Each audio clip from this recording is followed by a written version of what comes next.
You did. I did. Yeah, I did. Yeah. I was there Tuesday, Wednesday. Oh, okay. I got it. But I was over there Thursday. Right. Okay. I got you. And my brain is. I've never met you. Oh, Daria. You never what? I've never met you before. I'm Daria. Oh, yeah! You work so hard. We have a dear friend in common. Oh, yeah. So, you have a museum? Oh, okay. I don't think you did. You live out west, right? I thought so. Yeah, I'm looking for a new home, so I'm checking out all. I'm happy to meet you.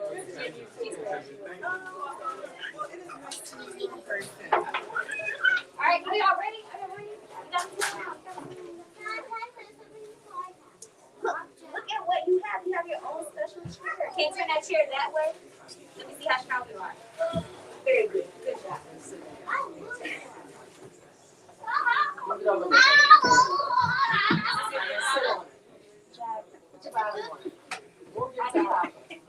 Boom. Excellent. All right.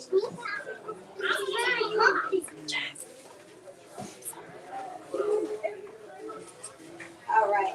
How's everybody feeling? Oh, that's very nice and crisp and clear. Y'all doing well out there? Yes. Okay. So today we are very happy to have this. I'm gonna come over here. We're very happy to be hosting Miss Carole Boston Weatherford for this Happy Nappy Storytelling. We really want to thank her for coming because she's such a special author to Sankofa. And just a little bit about Sankofa. We were founded in 1998 by Hailey and Shirkiana Garima. Yeah, been around for 25 years. Hopefully, we will be around for 25 more and on and on and on and on. So, one of the special things about Sankofa is its importance, the importance it puts on children's books. We have one of the largest collections in the DMV area, and Mrs. Weatherford is probably like half of the collection because she's produced so many books. Let me tell you a little bit about her. Carole Boston Weatherford is the New York Times bestselling author of the 3 Caldecott honor books, Freedom in Congo Square, Voice of Freedom, Fannie Lou Hamer's Spirit of the Civil Rights Movement, and Moses when Harriet Tubman led her people to freedom. She's a 2-time NAACP Image Award recipient.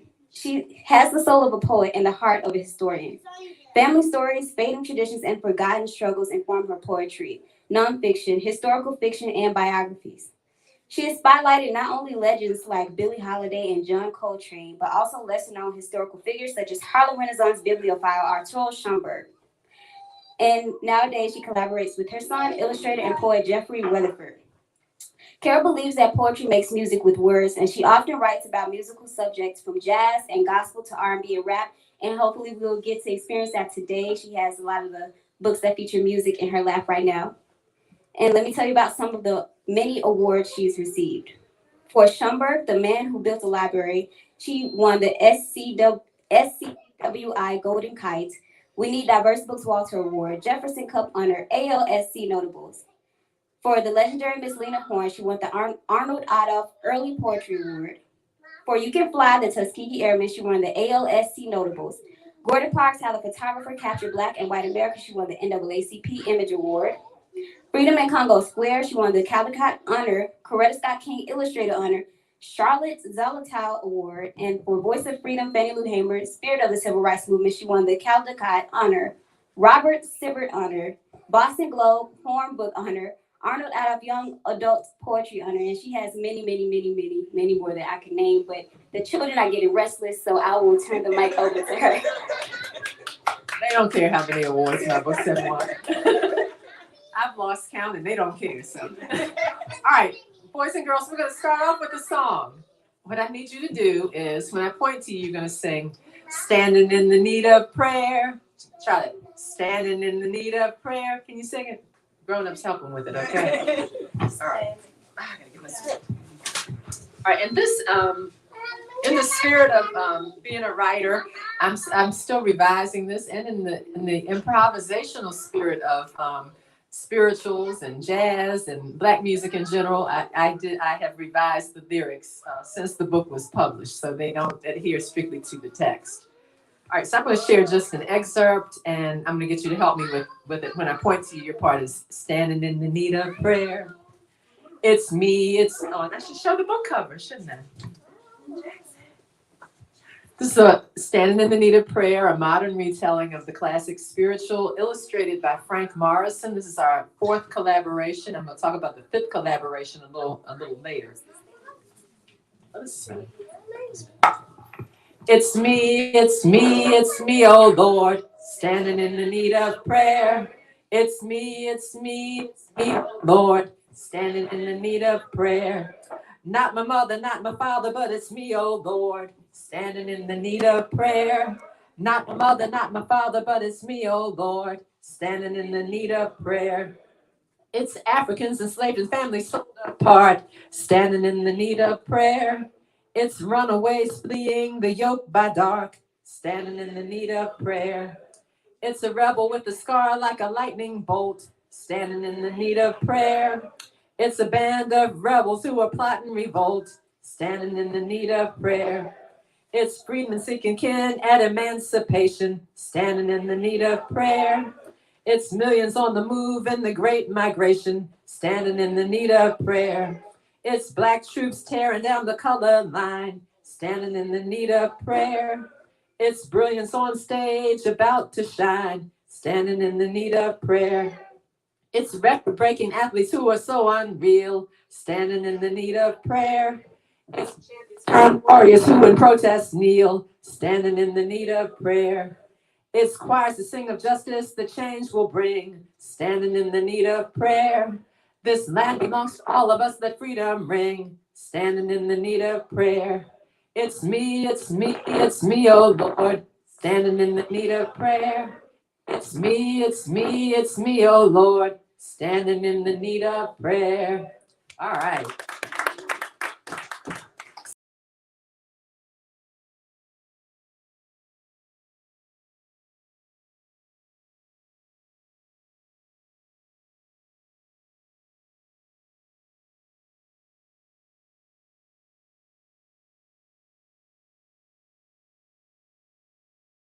American history.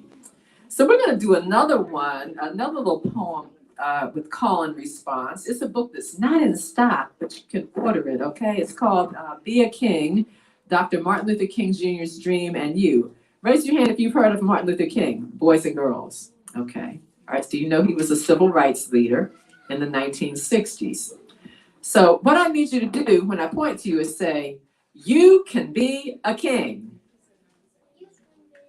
You got to say it like you mean it. And you need to say it too. You can be a king. All right. So the first line is your line. You can be a king. And grown-ups, help them, please. Marvel at creation. Keep the faith of your ancestors. You can be a king. Know that bigotry hurts. Remember how you felt when treated unfairly. You can be a king. Admit that you've done wrong. Just say, I'm sorry. Can you say I'm sorry? And mean it. You can be a king. Know that dividing walls should come down. You have glimpsed the other side. You can be a king. Break the chains of ignorance. Learn as much as you can. You can be a king. Stand for peace. Band together against bullies. You can be a king. Stand for peace. I said them, band together against bullies. You can be a king. Sing a song of freedom. Keep your eyes on the prize. Hold on. You can be a king. Stamp out hatred. Put your foot down and walk tall.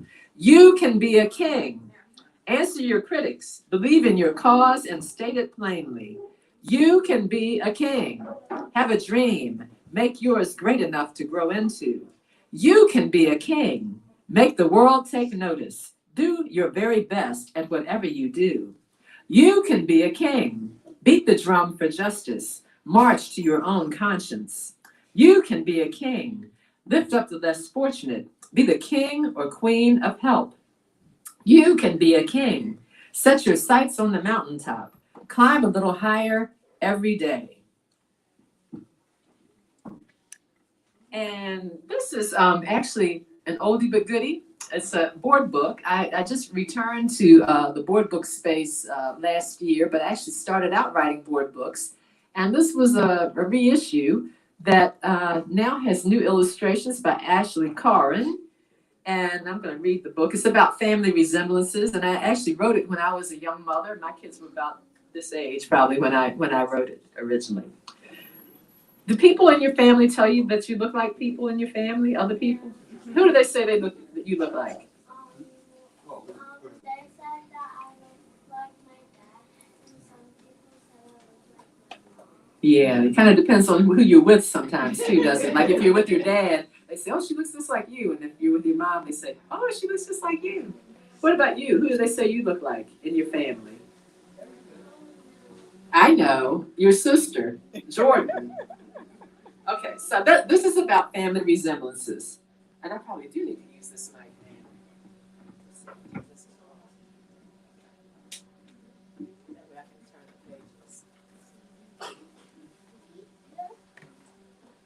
I've got my father's mouth and my mother's thick brown waves. I've got my uncle's chin, though you can't tell till he shaves. I've got my brother's ears and my sister's big bright eyes. I've got my grandpa's hands, though mine are a smaller size. I've got my grandma's cheeks. Look at grandma in that picture. She's swimming, isn't she? She's a swimming grandma. And my auntie's button nose. Some say I'm like my cousin, from my head down to my toes. When I look in the mirror, I can see my family tree. The little sprig who's growing big is the one and only me. So although you may look like people in your family, you're an original, right? There's nobody else like you. Let's see what else I have for you. So this is not a board book, but I guess it probably could have been. It's called Sugar Pie Lullaby, and it's actually one of my books that came out this year. Came out in February. It's illustrated by Sawyer Cloud, and she's from Madagascar. And it is composed entirely of Motown song titles.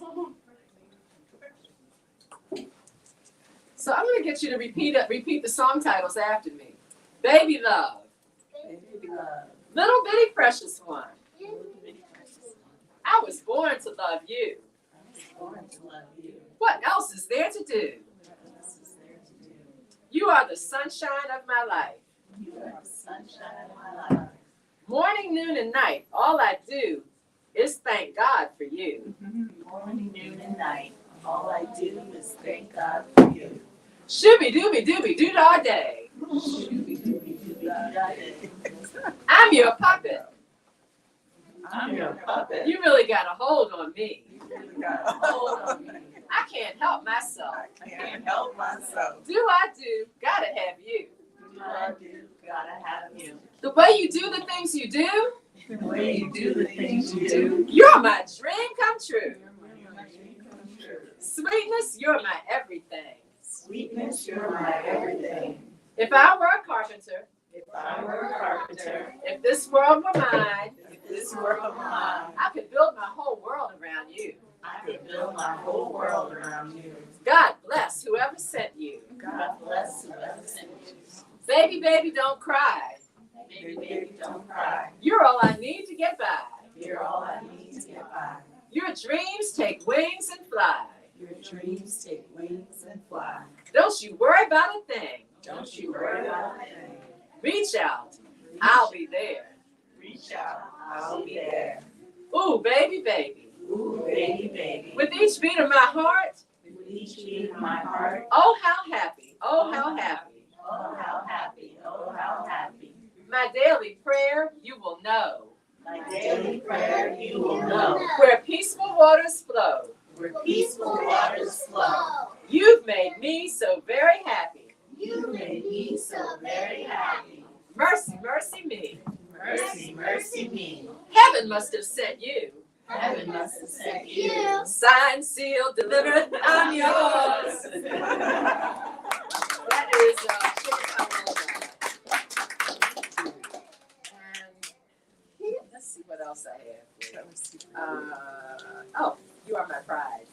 I'm going to talk about, mention a couple of the other books that are new this year. I'm sure we'll talk about those during the interview. All Rise, the story of Ketanji Brown Jackson, just came out in February.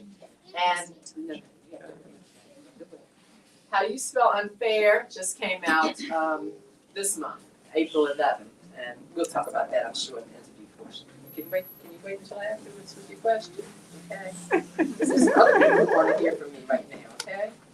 So this is actually my first book with E.B. Lewis. You may be familiar with his work, Coming On Home Soon. Daddy Speaks Love. Yeah, Daddy Speaks Love. That's right, Remembrance is Floyd. That's Remembrance. Yeah, Daddy Speaks Love.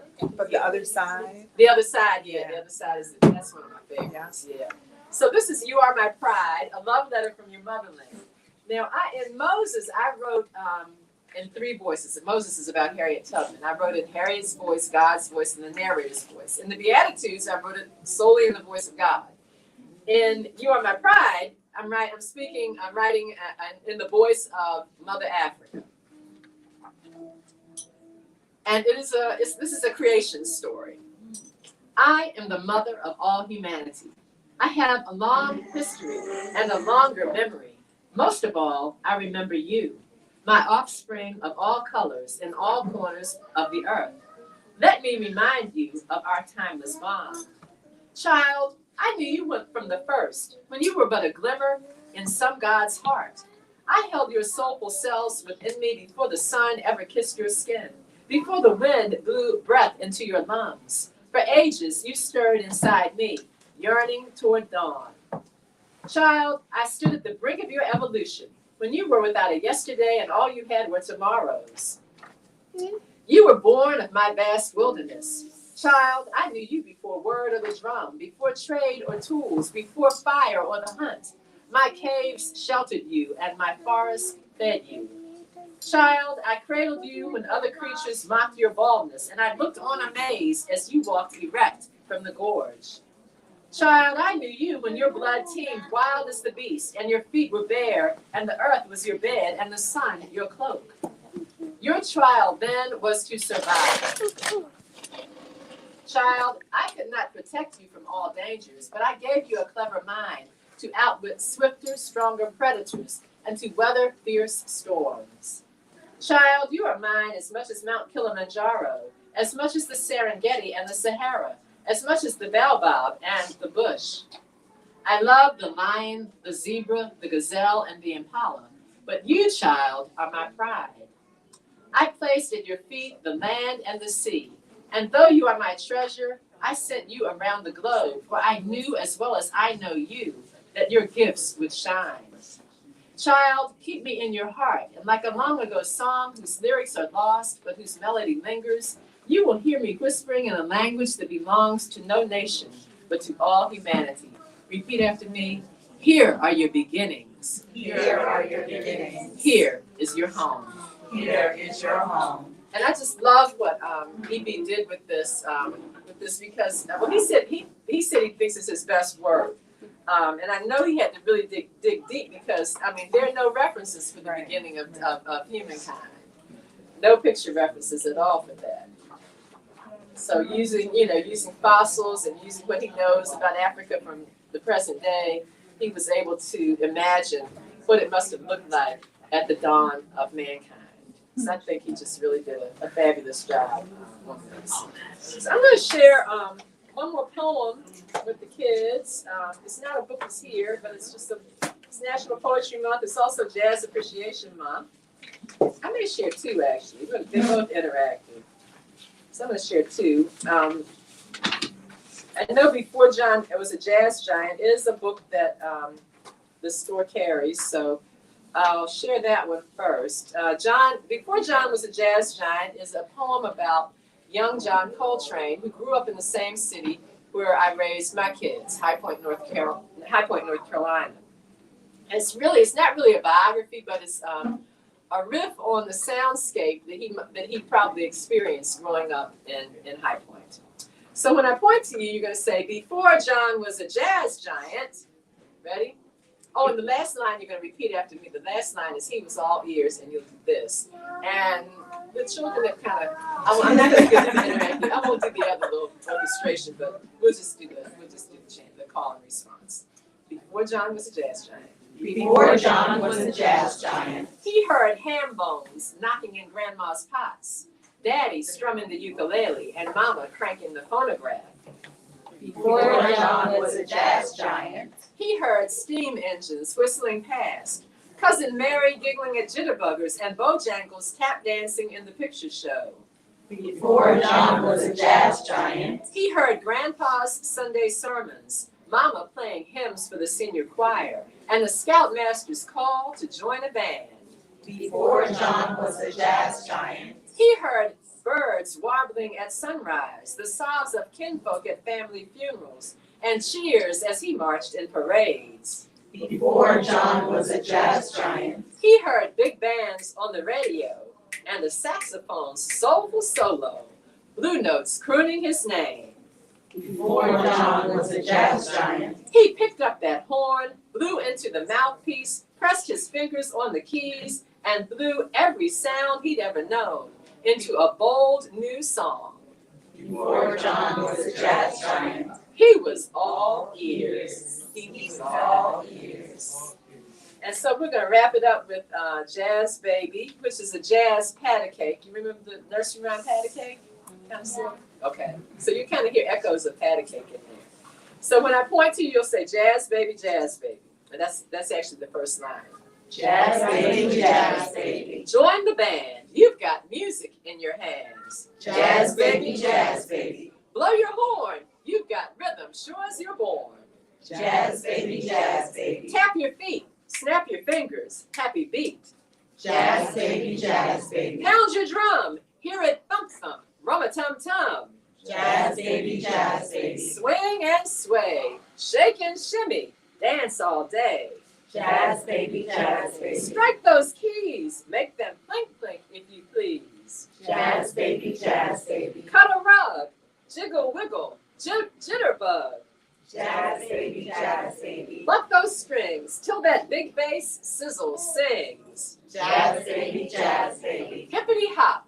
Bounce and boogie. Bebop de bop. Jazz baby, jazz baby. Hum a song. Let it rock you all night long. So that's Jazz Baby. I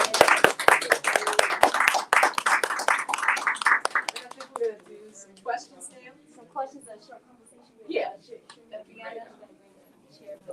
And if there are any children who would like to You need to color, get on the mic, we can't hear the back. if there are any children who would like to color while we're having the Q&A session, we'll have some coloring sheets on the table behind the chairs. We have some crayons and coloring sheets back there for you. And just give us a few moments as we bring chairs on the stage.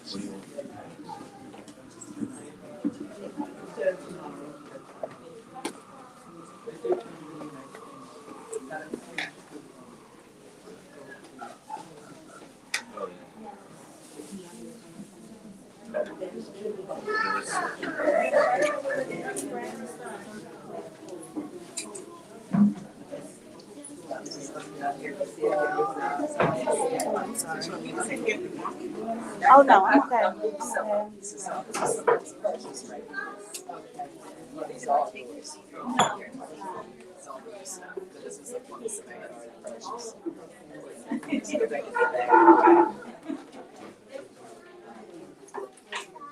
Okay, can I just perfect time, right? Perfect time. Right.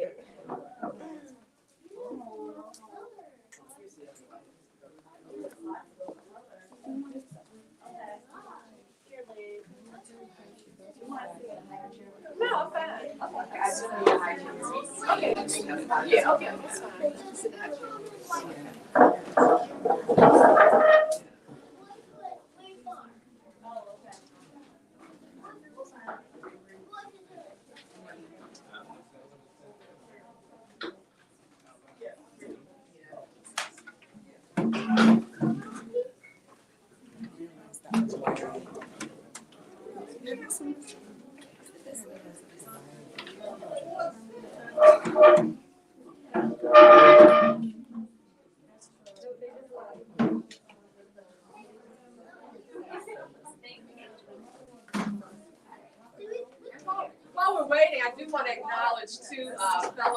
children's book creatives here, Leah Henderson and Daria Peoples. Thanks for coming.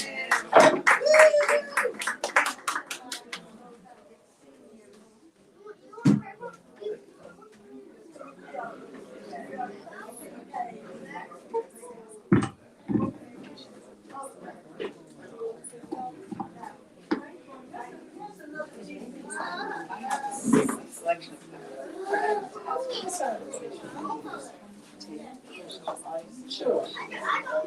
While we're setting the chairs up, are there some questions from the audience that we can answer before I start with my slew of questions?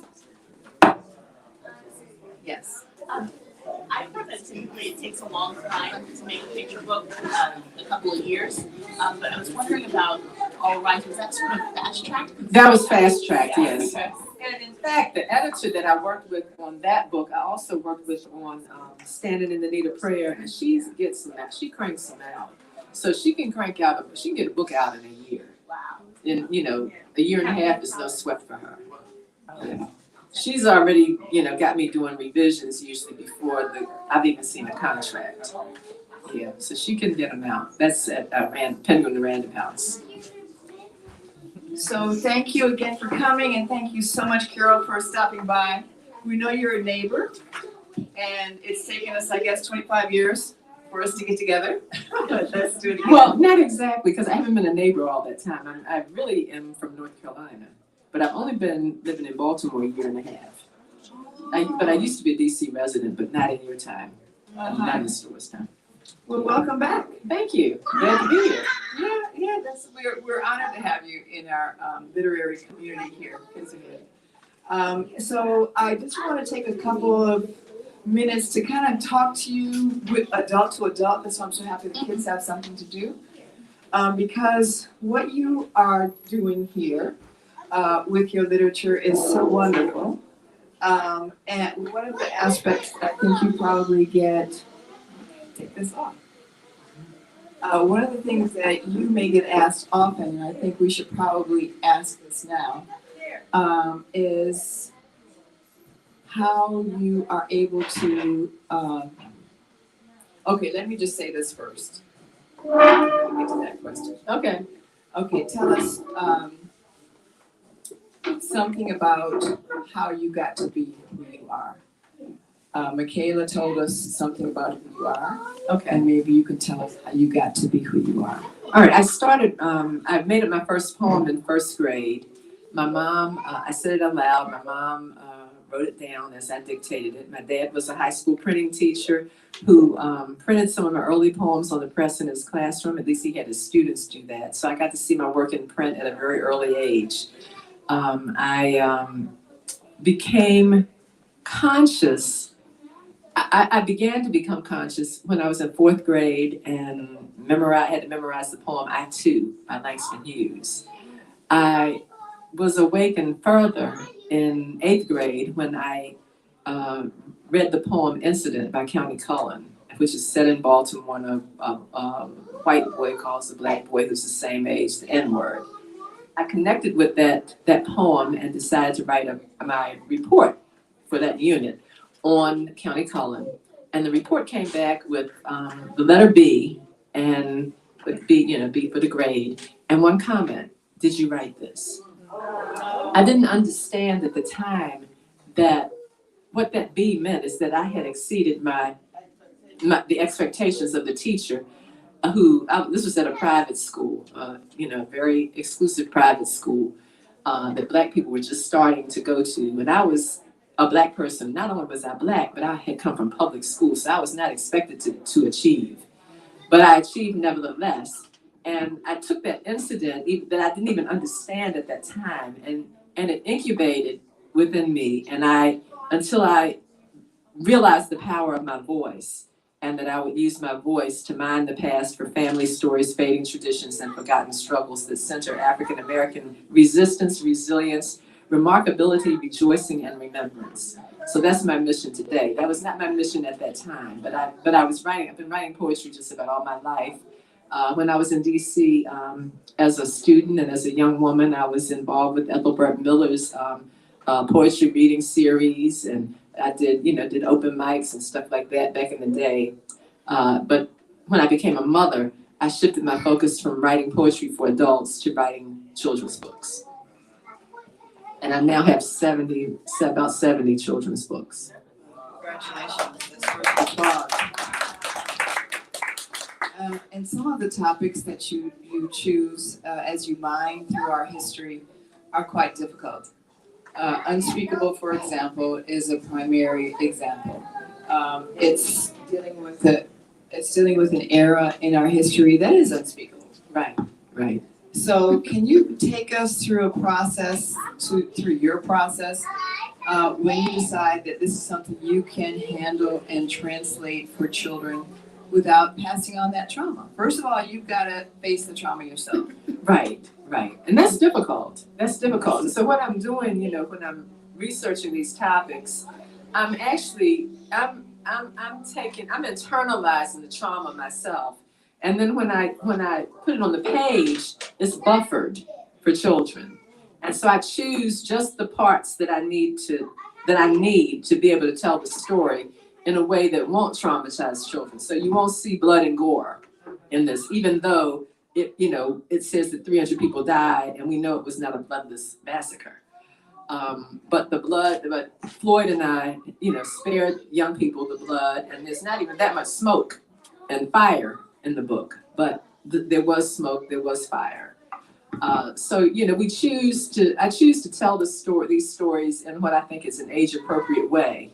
I believe that children deserve and will demand the truth, and will know the right questions to ask when they hear the truth. It's just a matter of whether we as grown-ups are prepared to answer the questions. And that's where the difficulty comes in. Have you found market resistance when you choose a topic? In other words, there's a level of commercialism that all of us have to face in whatever kind of art we do. And that can dictate what you create. And I guess what I'm asking you is, how do you find yourself having to compromise for the market, or how does the market impact what you do? Well, I have not compromised yet. Of course, I have some manuscripts that have not been published too. So not everything that I write gets published. And the market is not necessarily ready for everything I write when I write it. So, for example, when I wrote The Roots of Rap, it's not the most difficult subject I've ever written about, but the publishing industry wasn't ready for it. But then, 7 years later, Hamilton had happened, and white people discovered rap. And so the market was ready for it. And so that became, The Roots of Rap became my first book with Frank Morrison, who started out as a b-boy and a graffiti artist. That was not his first book, but it was our first collaboration. So the market's not always ready for the topics that I write about. Yeah, it's not always ready. And I think that writers are often faced with, okay, what's going to sell?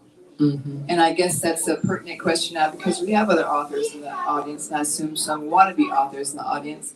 I'm also a filmmaker. My husband and I make movies, and we know that we're operating not only in a world where we say, this is what I want to write about.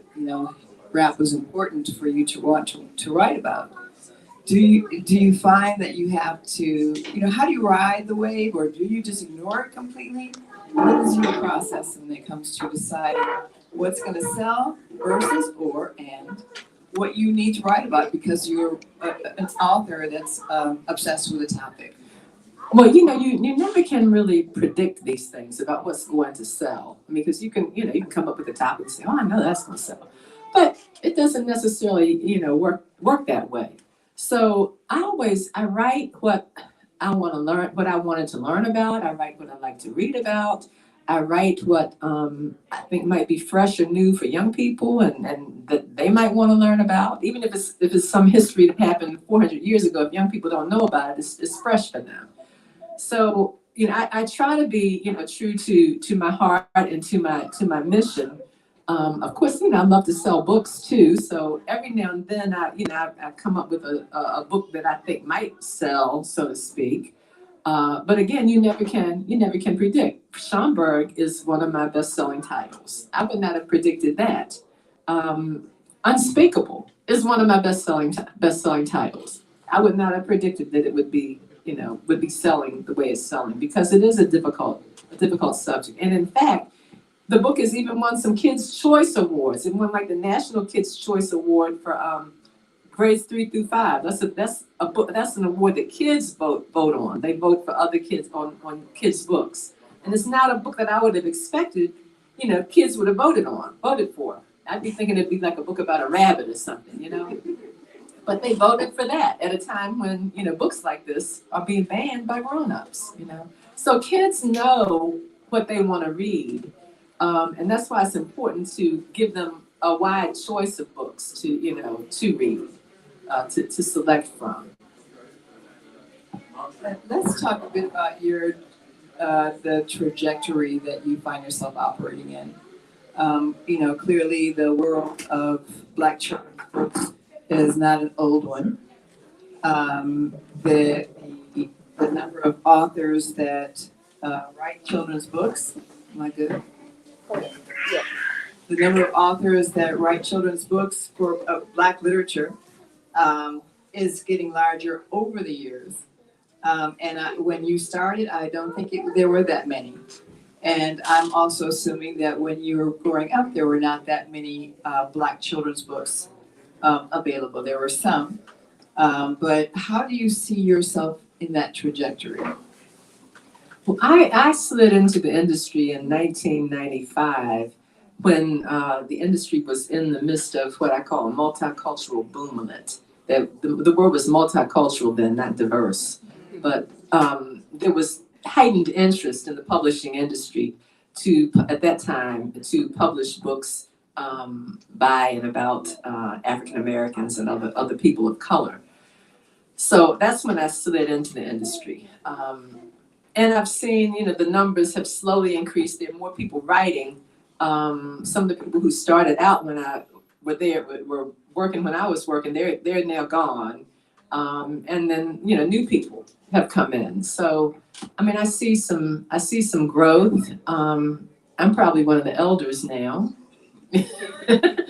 So, I'm encouraged by the new talent that has come into the industry and the new topics that we have been free to write about. That's very encouraging for me because, maybe when I started out, a book like Unspeakable would not have been able to find its way into the hands of young people. It may never, seen a press. So, I'm encouraged by what I see. There needs to be more progress, not just more books, but there need to be more people inside the industry that can shepherd those books to, to publication. People who look like us within the industry. That's probably a bigger challenge than finding new talent, finding people who can work within the industry, because the editors and the people who work beneath the editors are really the gatekeepers. For example, when I was shopping before John was a jazz giant, I had 2 presses. I was unagented at the time. I now have an agent. And one editor wrote back that she was interested. And then another editor wrote back, I'm interested and here's my offer. And so as a crowd, I'm like, oh, I got a bidding war,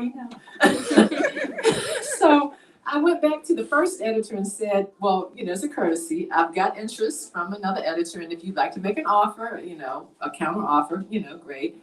And then she wrote back, I'm not going to be making an offer because I'm not familiar with his music. And YouTube existed at the time. But this is what you have to put up with. You're putting up with, there are people working within publishing who have been to, some of the best schools in the country. They consider themselves to be the best and the brightest. And some of them think that if there's something that they don't know, that means it's not worth knowing about it. Because they know everything that's important enough to know. And so if you come to them with a topic that is beyond their knowledge base, they're going to ignore it and say, like one editor wrote back once and said, it's a footnote to history.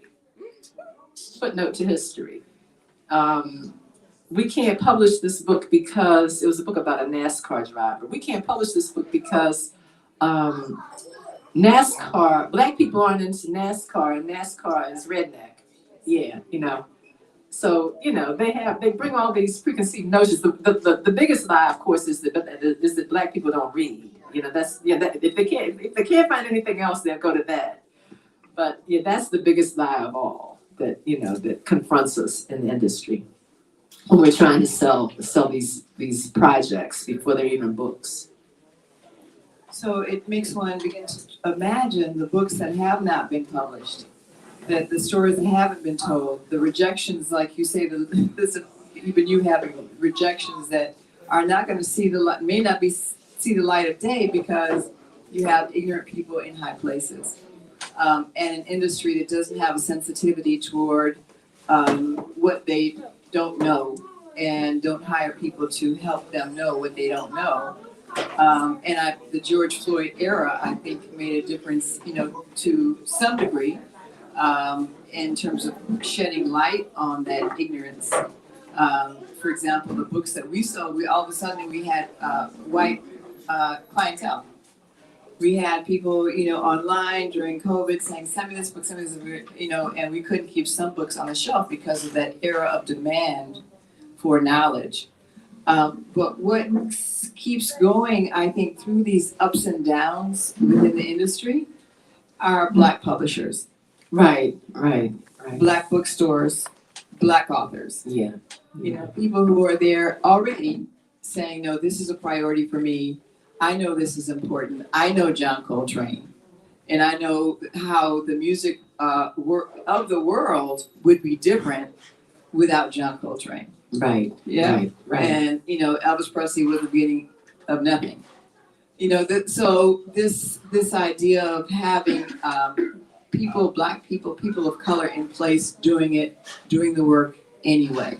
Right. And I'll be honest, I would not be out in the industry were it not for two people, Ethelbert Miller and Paul Coates.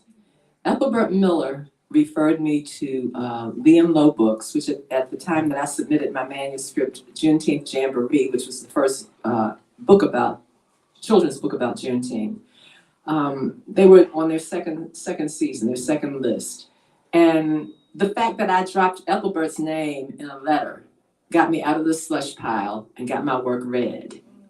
Same for Paul Coates. Paul Coates referred me to Black Butterfly Books. Glenn, what was Glenn's last name? You know, For Beginners series. Glenn, oh gosh. Anyway, it was Writers and Readers. Yeah, Writers and Readers. Yeah. Writers and Readers was the name of the press, and then the children's imprint was called Black Butterfly Books. Both Liam Lowe is a Asian American owned press, and Writers and Readers was a Black owned press. And so I used Paul's name to get out of the slush pile at Writers and Readers, and my first 5 books were with those two presses, with Liam Lowe and Black Butterfly. So Black publishers, I know who brought me. That's why I continue to do what I do, because I know what ship I came in on. And I know who was piloting that ship. Black people were piloting the ship I came in on. So that's why I write what I write. I could probably write anything. I do have some stories about dogs, but then there's also this thing called the black box that you get stuck in, you know. So for me to write like joyful texts now, just out beyond the historical books that I write, that's harder for me to navigate than the historical books, the nonfiction books that I write. Because I'm kind of branded as the biographer and the history person, and I can they sometimes discourage me from branching out.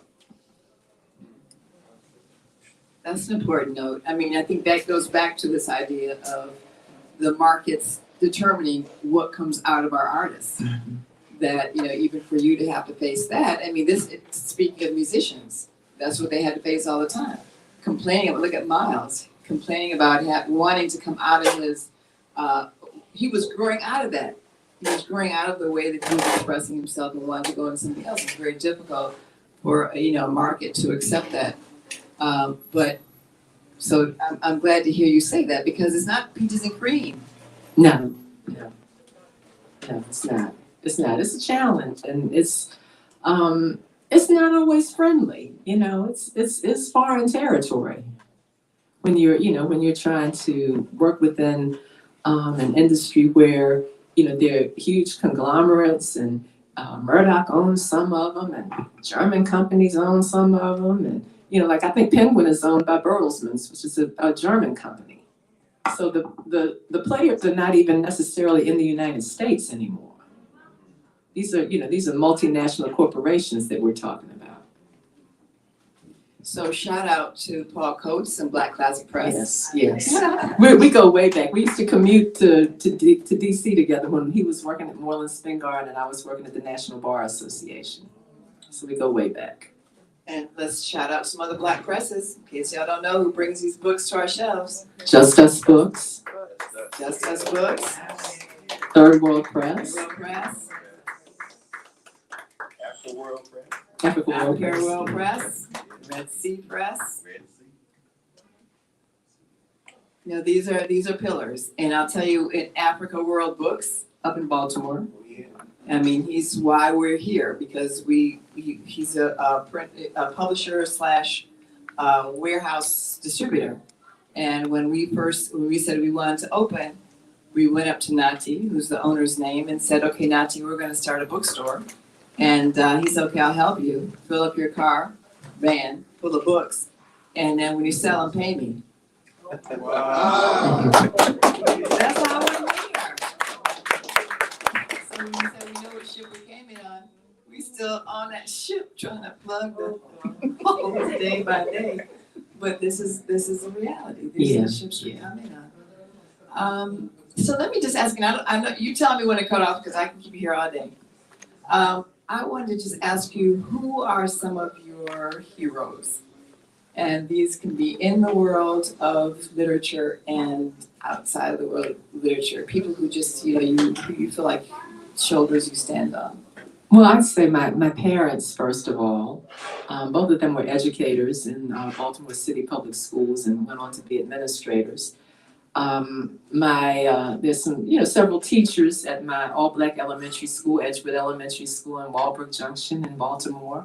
The librarian at that school I'm still in touch with. She's in her 90s now.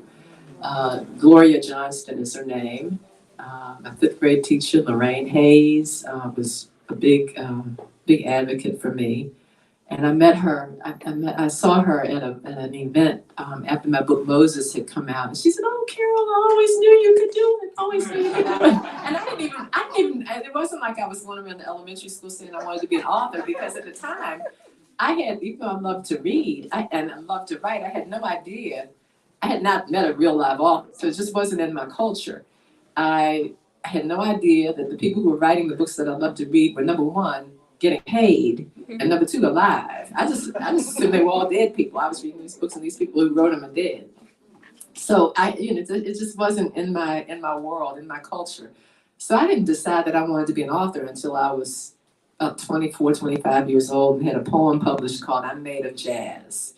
And that was my first professional publication credit. And after that, I dropped out of grad school and decided I'm going to go to grad school for something different, and did twice. So I didn't always set out to do this.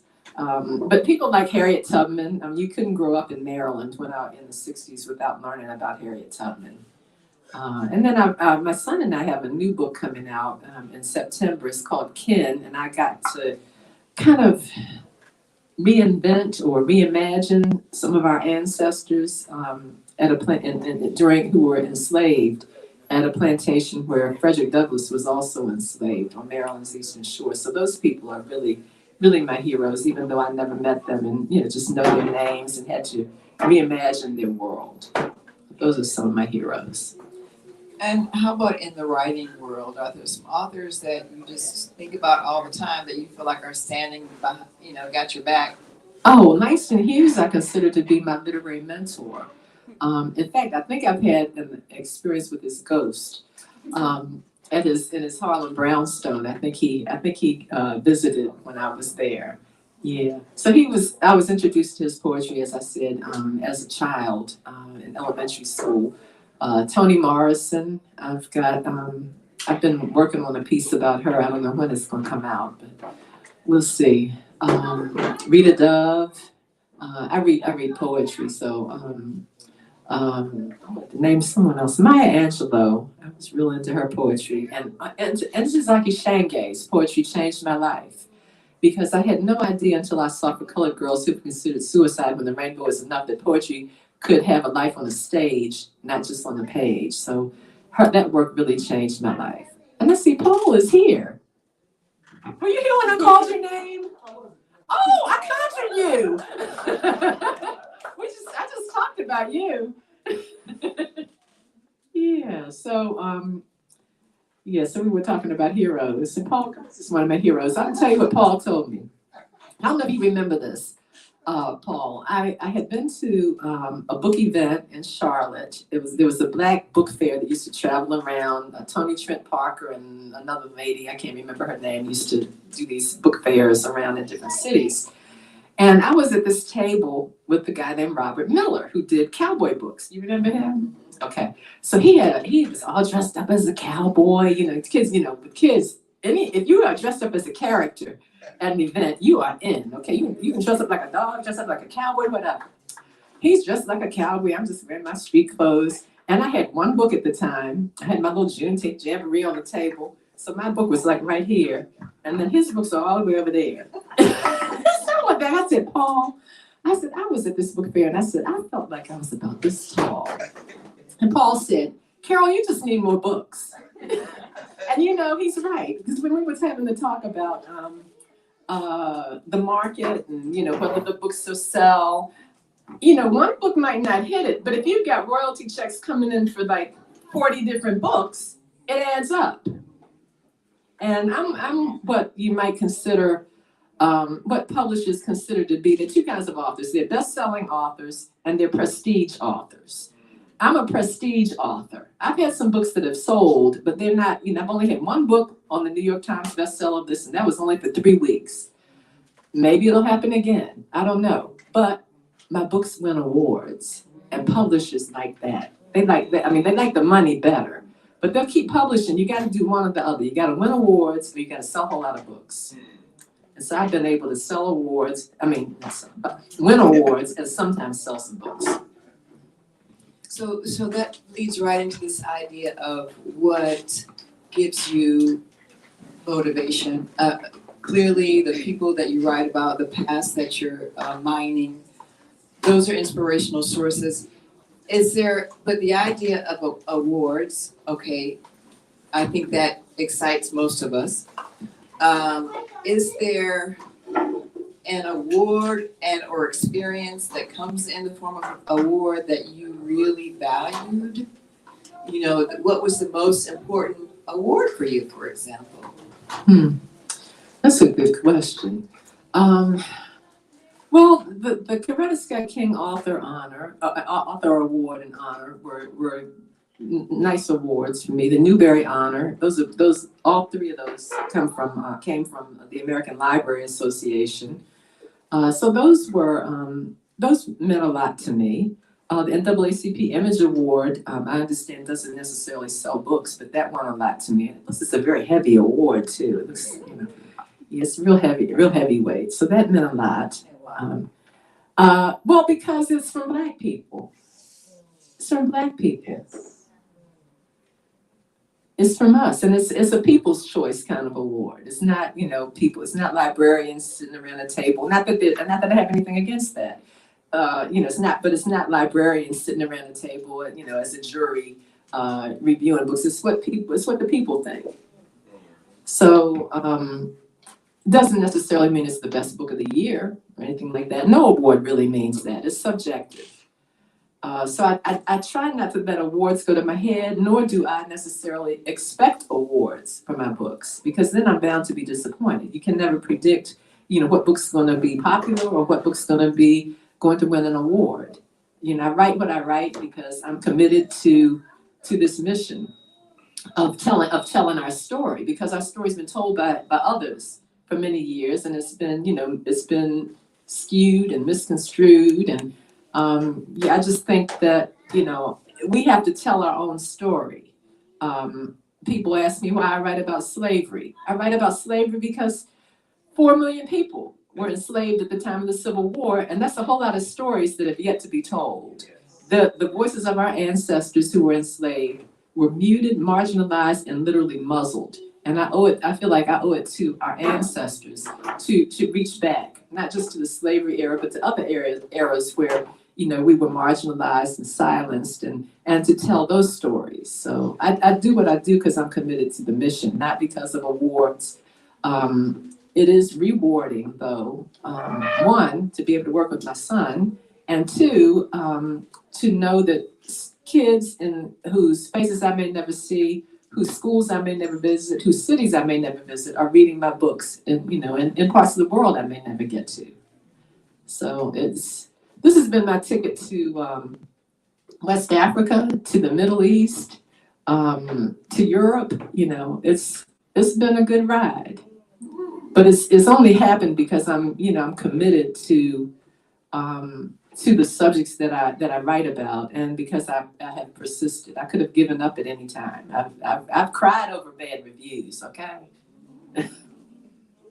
But reviews are subjective. The bad review I cried over became a book that won my first national award. Wow.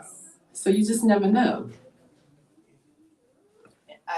And for people who are authors or want to be authors, I hope you really are taking note of that, because the reviews are subjective. Yeah, they are. They might be written by somebody who didn't know who John Coltrane was. Right.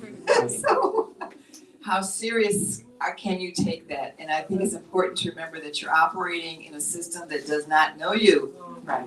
It doesn't mean that you question yourself or devalue yourself. It means that recognizing the system doesn't know you. So you cross that one out. They don't know me. Let me do this one. Oh, they don't know me. This. Okay, so they know me. Let's roll.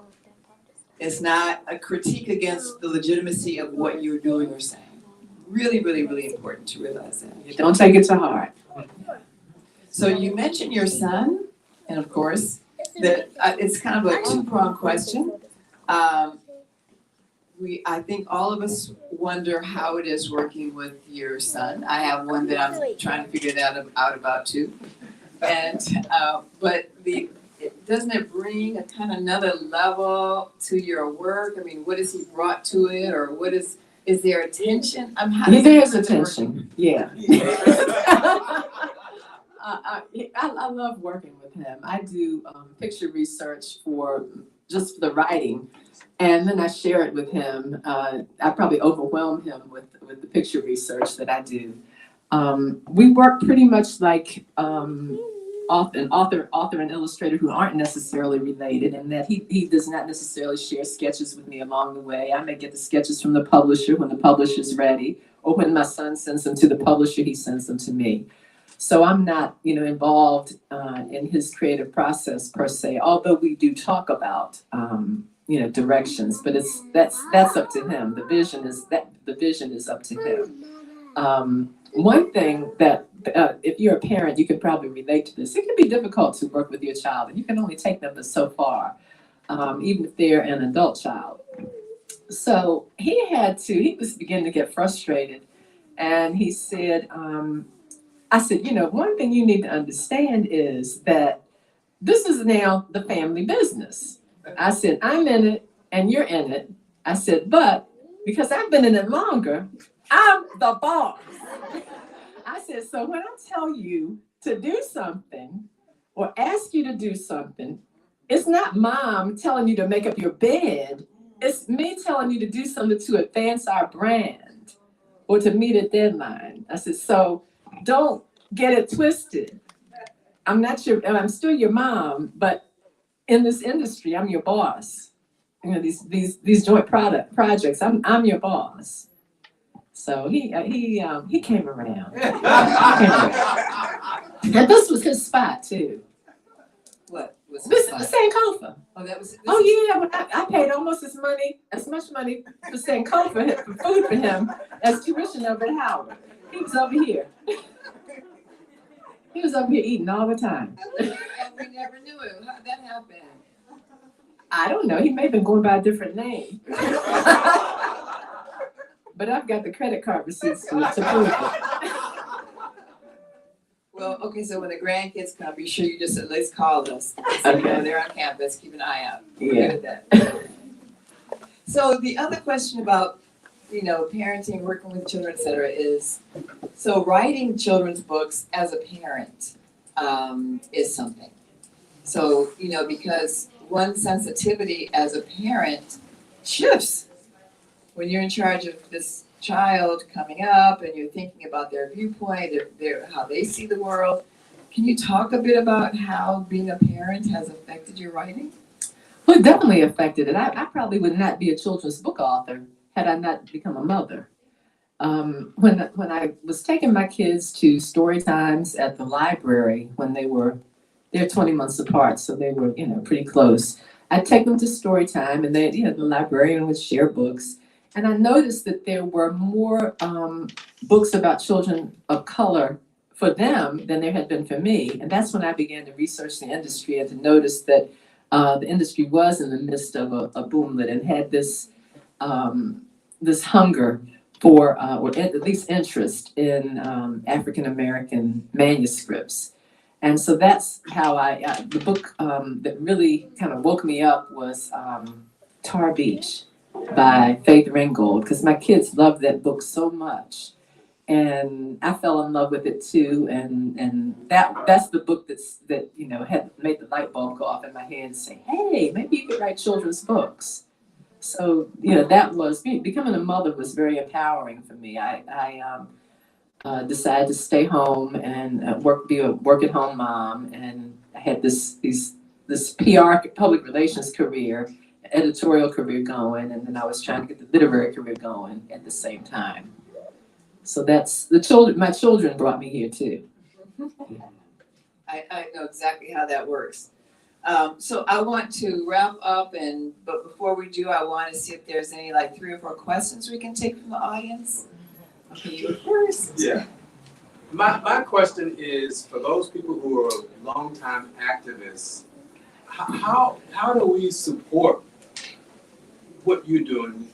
To be honest, I think this is not the first time I've come to a session focusing on children's books, especially when I think about what's happening with the governor of Florida and what he's trying to do. And it just seems like to me, and I know there's some heavyweights behind me, but it just seems like we're just playing defense. How do we develop an offense instead of us spending all of our time talking and crying and wringing our hands about in and awful? How do we use the resources to become solution focused? Well, the books. Just to repeat that for people who in the back. The speakers are up here, so sometimes you can't hear in the back. The question has to do with censorship. And how do we become more proactive to protect our writers and our books to make sure that we're not always on the defense? Well, I think one thing we have to do is buy the books. The public library is, they're still standing strong. Public libraries, they're against this whole censorship thing.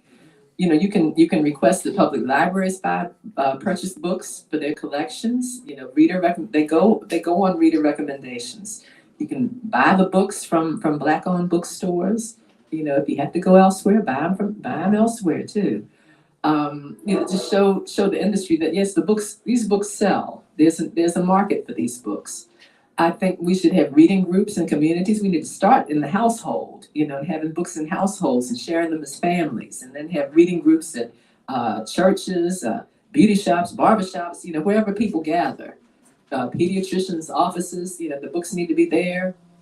So we've got to put the books in hands of children and adults. Need to read the books too. I always say that particularly nonfiction children's books are literally Cliff Notes. You remember Cliff Notes when you didn't want to read Shakespeare? Yeah. The children's books are, they may not have as much information as the adult books, but they're good. But you can learn enough about a subject to pass on that knowledge by sharing a children's book. So one thing that I have found, I wasn't writing with this in mind initially, but I have found that sometimes when an adult, a teacher or a parent shares a book about someone like Fannie Lou Hamer with a child, it's the first time the adult is learning about that person. So I understand that my books have to do double duty. They have to not only educate the parent or the educator, but the child as well. And when you have the knowledge from the book, then you can become the book. So that if the book is banned someplace, you can pass on that knowledge by word of mouth. That's the way the word has been passed for years. You know, we've been passing the word that way for generations. And we're gonna have to keep on doing that. We might have to open some books to get the knowledge. Mhm. And behind, yes. Please, could you share about your search of the images for books? Oh, the illustrators create the images. When I do research, I look at, I used to have to come to, this is how I met Paul. I used to have to go to like Moreland Spingarn Research Center and put on white gloves and go through all the old photographs, and I'd go to the Library of Congress and Schomburg Center, and I used to love that.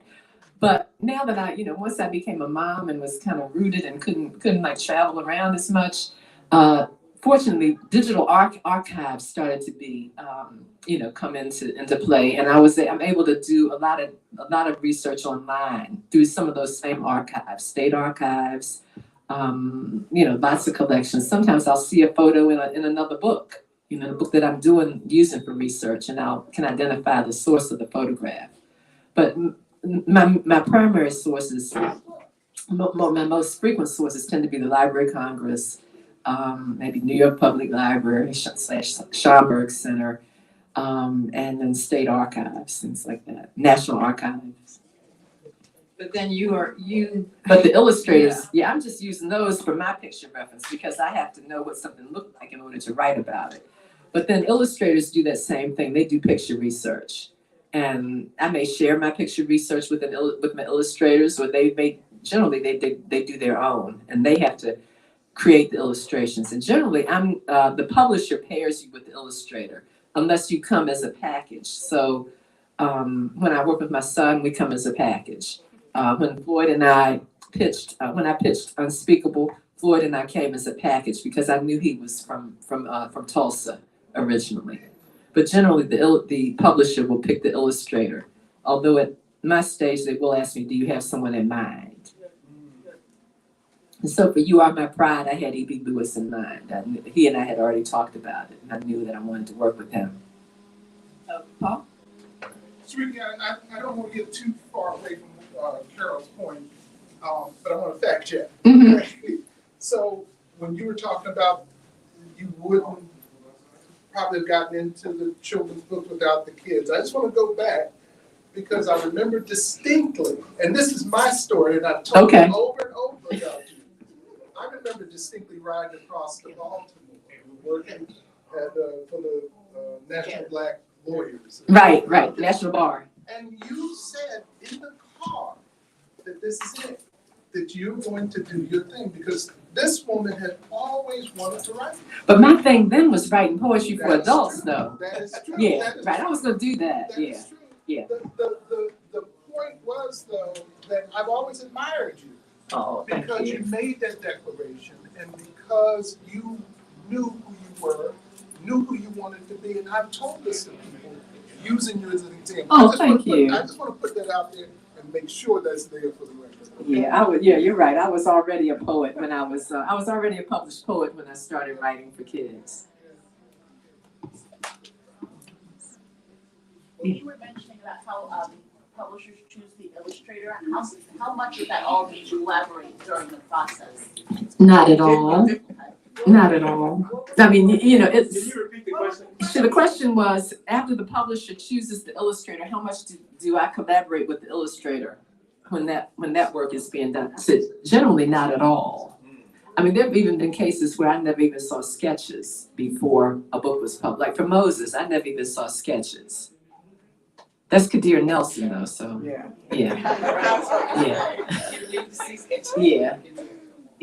But I've always imagined that to be a frustrating process, because the image is what brings the book to life.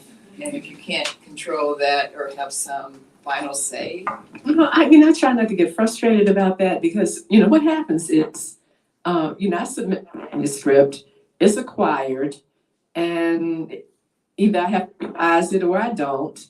once I've done that final revision, I'm already working on something else anyway. You know, I'm working on more than one thing at a time. So I'm not wanting to get hung up on, on any given project. If I'm satisfied with the text, I can trust the text entrust the text to the illustrator and know that the illustrator can then imprint their vision on the story or the poem. So I try not to get hung up about that. So how many projects do you find yourself working on at once? Anywhere from 3 to 6, because projects may be at different stages of production. There are those projects that have been acquired. There are manuscripts that I have not yet shared with publishers that I'm developing, and there may be more than one of those at any given time. That's inspiring. Yes. So what advice do you wish you had, like when you were talking about crying over rejection? Mm-hmm. So as an up-and-coming writer, I'm just thinking about the next generation of writers. What advice would you have given yourself at, say, 30, at that time? And how can that be food for us who are up and coming, have been in it, but sometimes feel a little bit down, who want to keep going? What would you offer? Okay. So the question is, what advice would I offer to other writers who are emerging or aspiring? And also, what would you have offered to yourself at a particular age that maybe you didn't get a chance to because you didn't have the community or the people? So it's kind of a two-pronged question, but flow with it. Okay, so I'm going to answer the second part first. Like find your people. In other words, connect with other writers, like-minded writers. They maybe it's the same genre, maybe it's a different genre, but join a writers group so you can get constructive criticism. The other thing I'm going to say is there is in my book about Ketanji Brown Jackson, she talks about a woman that she didn't even know who came up to her on the sidewalk when she was at Harvard, and she was having just kind of struggling. I think it was freshman year. She was adjusting, and the woman said, persist. Don't stop just because you get 1 rejection or 2 rejections or even 10 rejections. And if you get 10 rejections, you do need to revise, but don't stop necessarily, and also read a lot. You can't, to be a good writer, you've got to read. I always tell students, you can be a reader and never be a writer, but you cannot be a writer and not be a reader. You've got to read good writing to be able to write good writing. Mm-hmm. Any other questions? Well, I think we have something next. Okay. While that's getting ready, I just want to thank you so much, Carole. Thank you.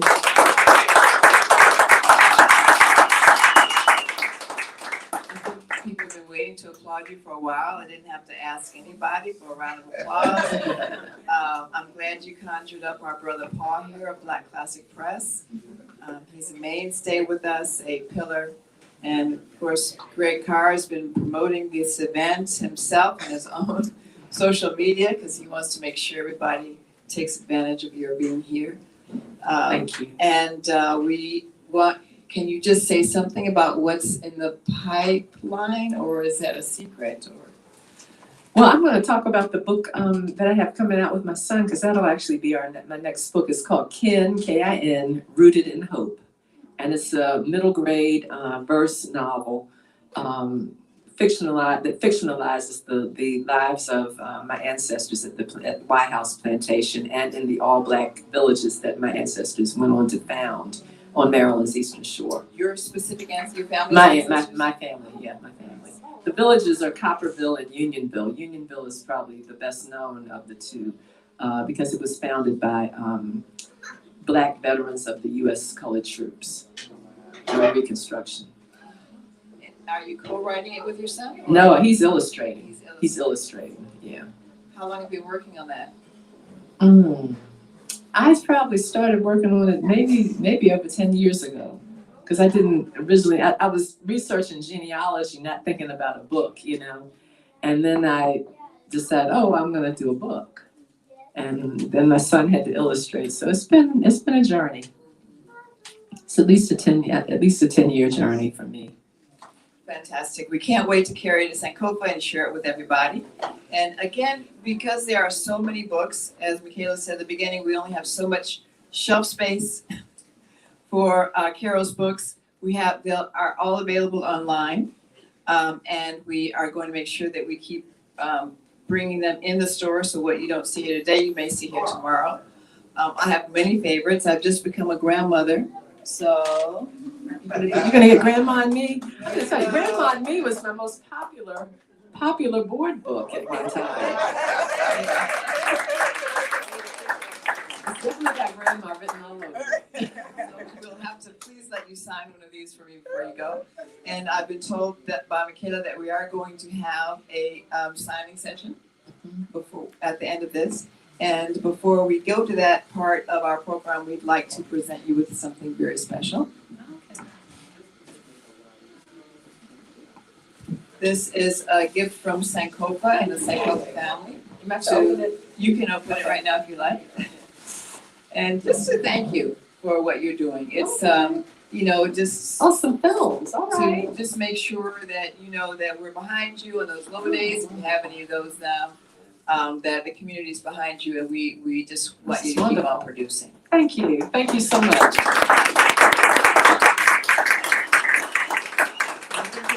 Signatures right where you are. If you want a smaller chair, you can. We're gonna bring a tall table.